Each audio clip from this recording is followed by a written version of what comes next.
আমরা এই ভিডিওতে টাইপ 1 নিয়ে আলোচনা করব। তো আমাদের এই টাইপ 1 এর ধর্মটা কেমন হবে? আমরা যেই ভগ্নাংশগুলো থেকে আংশিক ভগ্নাংশে রূপান্তর করব, সে ভগ্নাংশটি প্রকৃত হতে হবে।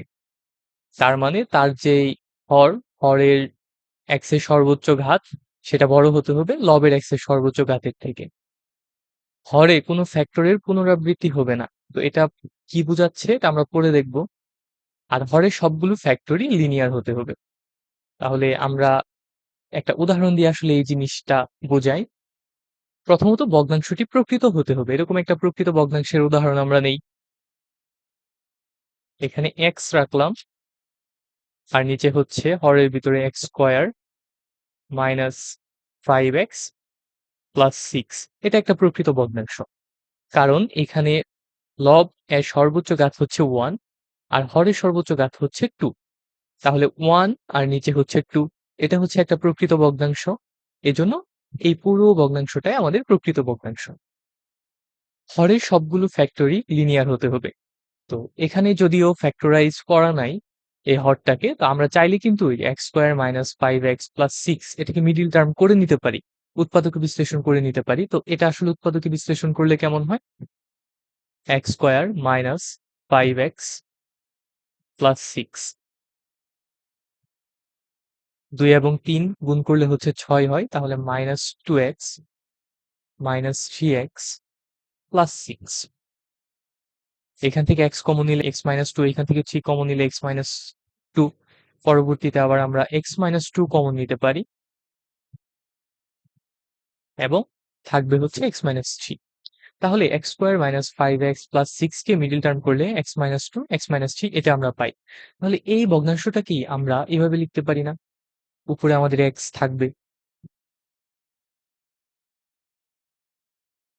নিচে হয়ে যাবে হচ্ছে x মাইনাস 2 x মাইনাস 3। এবং আমরা এর আগের লেকচারটাই দেখে আসছিলাম এই যে x মাইনাস 2 এটা হচ্ছে একটা লিনিয়ার ফ্যাক্টর, কারণ এখানে x এর সর্বোচ্চ ঘাত হচ্ছে 1। আবার x মাইনাস 3 এটা হচ্ছে লিনিয়ার ফ্যাক্টর। তো এখানে কিন্তু তাহলে আমাদের এই টাইপ 1 এর যে তৃতীয় শর্ত এটাও ফিল আপ করছে। এবং হরে কোনো ফ্যাক্টরের পুনরাবৃত্তি হবে না। তার মানে আসলে এটা সহজভাবে যদি আমি বলতে চাই, হরে কোনো ফ্যাক্টরের উপর পাওয়ার 2, 3, 4 এরকম থাকবে না, সবগুলোর উপরে 1 থাকবে। মানে এরকম থাকতে পারবে না যে x মাইনাস 3 হোল স্কয়ার এরকম থাকতে পারবে না, বা হোল টু দি পাওয়ার 4 এরকম থাকতে পারবে না। যদি এই 3টা শর্ত মেনে চলে তাহলে আমরা এই টাইপ 1 এ যে নিয়মটা দেখাবো এই নিয়মে আমরা করে ফেলতে পারবো। আমরা একটা উদাহরণের মাধ্যমে এই বিষয়টা আরো পরিষ্কার করি। এখানে আমরা একটা ভগ্নাংশ নিলাম যার লব হচ্ছে 4x।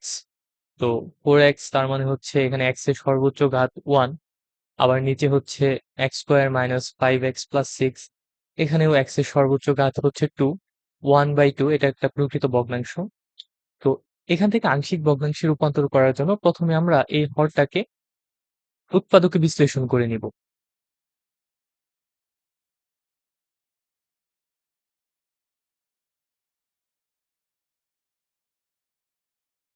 তাহলে এই যে আমরা হরটা পেলাম এই হরটাকে কিন্তু আমরা ভেঙে এইভাবে লিখতে পারি। তাহলে আমরা এই ভগ্নাংশটাকে আবার নতুন করে লিখি। এই ভগ্নাংশটিকে আবার নতুন করে লেখা যায়, উপরে আমাদের 4x টা 4x থাকবে এবং নিচে x square minus 5x plus 6। এখানে আমরা লিখতে পারি x মাইনাস 2 x মাইনাস 3। এখন এখান থেকে আমরা এটাকে আংশিক ভগ্নাংশে রূপান্তর করব। আংশিক ভগ্নাংশে রূপান্তর করার জন্য আমরা শুরুতেই ধরে নিব এখান থেকে কেমন ভগ্নাংশগুলো আসতে পারে। যেমন এখানে যে আমরা এই 4x আর নিচে হচ্ছে x মাইনাস 2 x মাইনাস 3 পেলাম। তো এখানে কয়টা ফ্র্যাকশনকে যোগ করলে বা ভগ্নাংশকে যোগ করলে এরকম আসতে পারে? তো এখানে আমরা মাঝখানে 3টা সমান দিব বা 3টা দাগ দিব, যেটাকে ইকুইভ্যালেন্ট সাইন বলে। তো এটা আসতে পারে, একটা x মাইনাস 2 থাকতে পারে, আবার একটা x মাইনাস 3 ও থাকতে পারে। অন্য কোনো উৎপাদক কি হরে থাকতে পারে? এই দুইটার লসাগুই তো আসলে x মাইনাস 2 x মাইনাস 3 হয়। কিন্তু এই উপরে কি হবে এগুলো আমরা জানি না।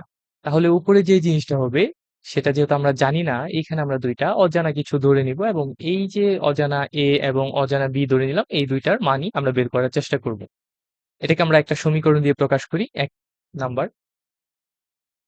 পরবর্তীতে আমরা যেই কাজটা করতে পারি সেটা হচ্ছে এই বাম পাশের যে হর, এই হরটাকে ২ পাশে হরটা দিয়ে ২ পাশে গুণ করে দিতে পারি।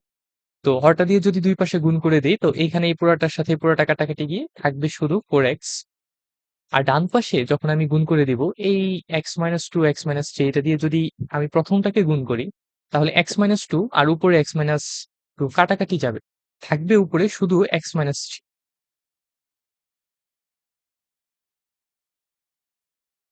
এবং এখানে x - 3 এবং এই পুরোটা দিয়ে যদি আমরা গুণ করি, তাহলে x - 3 কাটাকাটি চলে যাবে। উপরে থাকবে শুধু x - 2। তাহলে b এর সাথে আমরা মাল্টিপ্লাই করব হচ্ছে x - 2। এটাকে আমি ২ নাম্বার সমীকরণ দিয়ে লিখে রাখি। এখন এখান থেকে আমাদের বের করতে হবে এই a এর ভ্যালুটা কত এবং b এর ভ্যালুটা কত। এখন এখানে যেহেতু আমি ইকুইভ্যালেন্ট সাইন দিছি, এটা অনেকটা সমান চিহ্নের মতোই কাজ করে। তার মানে এই পাশে x এর মান বসালে আমরা যেই জিনিসটা পাবো, x এর কোনো একটা ভ্যালু বসালে এই পাশের ভ্যালু বসালে হচ্ছে সেম জিনিসটাই পাবো। তো এখন a এবং b এই ২ টার মান বের করার জন্য আমরা x এর ২ টা মান বসিয়ে বের করে ফেলতে পারি। এই ২ টা মান আসলে কেমন হবে? এই যে x - 3 আছে একটা উৎপাদক। তো আমি মনে, মনে চিন্তা করে নিব যদি x - 3 এটা সমান 0 হয় তাহলে x এর মানটা কত হবে? x এর মান এই -3 ওই পাশে নিলে হচ্ছে 3। তাহলে আমি একবার এই ২ নাম্বার সমীকরণে x = 3 বসাবো। আবার আরেকটা উৎপাদক এখানে আছে যেটা হচ্ছে x - 2। আমি মনে, মনে চিন্তা করে নিব x - 2 যদি 0 হয় তাহলে এখান থেকে x এর ভ্যালুটা কত আসবে? এখান থেকে x এর ভ্যালু কিন্তু আসবে 2। আবার যদি আমি এখানে 2 বসাই এই ২ নাম্বার সমীকরণে তাহলে আমরা আরেকটা মান পেয়ে যাব a এবং b এর মাঝে। তাহলে আমাদের লক্ষ্য কি? এই ২ টা উৎপাদক, এই ২ টা উৎপাদককে আমরা 0 ধরে এইখান থেকে x এর যে মানটা পাবো সেটা একবার বসাবো। আবার এই উৎপাদকের ক্ষেত্রেও সেম কাহিনী। আমরা x এর মান বসাবো। এটাকে 0 ধরে x এর যে মানটা পাবো সেটা বসাবো। তাহলে a এবং b এর মাঝখানে আমরা একটা পেয়ে যাব। তাহলে আমরা এই কাজটাই করি এখন। আমি ১ম এ x এর মানটা 2 ধরি। তাহলে আসলে কেমন হয় দেখি।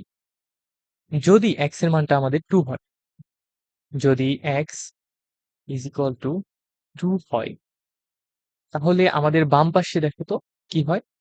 4 2 আমরা কিন্তু এই যে ২ নাম্বার সমীকরণে বসাচ্ছি x এর মান 2 টা। আর এই পাশে হচ্ছে সমান দিয়ে এর ভিতর হচ্ছে x এর মান আমরা 2 ধরেছি 2 - 3। আবার b এর সাথে হচ্ছে 2 - 2। তো 2 - 2 মানে কি? 0। আর b এর সাথে যদি 0 দিয়ে গুণ হয়ে যায় তাহলে এই পুরো টার্মটা 0 হয়ে যাবে। মানে থাকবে না। থাকবে শুধু a। তাহলে এখান থেকে কিন্তু আমরা a এর মানটা খুব সহজে বের করে ফেলতে পারি। এই বাম পাশে হচ্ছে 8, ডান পাশে হচ্ছে -1। তাহলে a কে -1 দিয়ে গুণ করলে হচ্ছে -a। আবার -1 দিয়ে যদি আমি উভয় পাশে গুণ করি তাহলে a এর জায়গায় a থাকবে আর 8 এর জায়গায় হয়ে যাবে হচ্ছে -8। এভাবে আমরা x এর মান 2 ধরে a এর মানটা বের করে ফেলতে পারি। আবার x এর মান যদি আমরা 3 ধরি তাহলে আমরা b এর মানটা ওইখান থেকে বের করে ফেলতে পারবো। আমরা ঝটপট লিখে ফেলি। যদি x এর মান 3 হয় তাহলে আমরা ২ নং সমীকরণে বসালে কি পাবো সেটা। তাহলে বাম পাশে হচ্ছে 4 * 3 আর ডান পাশে দেখো তো a 3 - 3 এর ভিতরে এর সাথে যেটা হবে সেটা হচ্ছে 3 - 3 তার মানে হচ্ছে এটা 0 হয়ে যাবে আল্টিমেটলি। a এর কোনো টার্ম থাকবে না। আর b এর সাথে থাকবে হচ্ছে 3 - 2। তাহলে 3 - 2 মানে হচ্ছে 1। b কে আমি যদি 1 দিয়ে গুণ করি তাহলে হচ্ছে 1 আর বাম পাশে হচ্ছে আমাদের 4 × 3 12। তাহলে আমি 12 টাকে ওই পাশে লিখি আর এই b * 1 মানে হচ্ছে শুধু b, এটাকে আমরা এই পাশে লিখি। তাহলে কিন্তু এই যে আমরা পেয়ে গেলাম। আমরা ১ নম্বর সমীকরণ ধরেছিলাম যেখানে a এবং b এর মান এই ২ টা আমরা জানতাম না। কিন্তু এখন এই যে আমরা a এবং b এর মান দুটো জেনে ফেললাম। তাহলে আমরা এই ১ নাম্বার সমীকরণে a এবং b এর মান বসায় দিলে যে জিনিসটা পাবো সেটাই হচ্ছে এই ফ্র্যাকশনটার পার্শিয়াল ফ্র্যাকশন বা এই ভগ্নাংশটার আংশিক ভগ্নাংশ। তাহলে দেখো আমরা ১ নাম্বার থেকে আসলে কোন সমীকরণটা পেয়েছিলাম। এখানে আমরা a এবং b এই ২ টার মান জানতাম না। তাহলে এখন আমরা পেয়ে গেছি a এর মান হচ্ছে -8 b এর মান হচ্ছে 12। তো আমরা যখন একবার a এবং b এর মানটা পেয়ে যাব তখন আর এখানে ইকুইভ্যালেন্ট সাইন দেওয়ার কোনো প্রয়োজন নাই। তখন আমরা ইকুয়াল সাইনটা দিয়ে দিই। তো এইভাবে আমরা পার্শিয়াল ফ্র্যাকশনের যে টাইপ 1 এর ম্যাথ গুলো আছে এগুলো করে ফেলতে পারি। আর এখানে একটা ট্রিক শিখায় দেই। আমাদের এই ম্যাথটা হইছে কি হয় নাই সেটা আমরা বুঝতে পারবো যদি আমরা এই যে ডান পাশে ২ টা ফ্র্যাকশন পেলাম, ২ টা ভগ্নাংশ পেলাম বা ৩ টা পেলে ৩ টা, ৪ টা পেলে ৪ টা, এগুলোকে আবার যোগ করে লসাগু করে আগের ভগ্নাংশটা পাই। যদি আমরা পেয়ে যাই তাহলে আমাদের এই ম্যাথটা সঠিক হইছে। তো তোমরা দেখবা যে এখানে এই যে -8 divided by x - 2 plus 12 divided by x - 3 এই দুইটা যোগ করলে 4x divided by x - 2 x - 3 এটা আসে কিনা। যদি আসে তাহলে আমাদের ম্যাথটা হইছে, আর যদি না আসে আমাদের ম্যাথটাতে ভুল আছে কোনো একটা জায়গায়।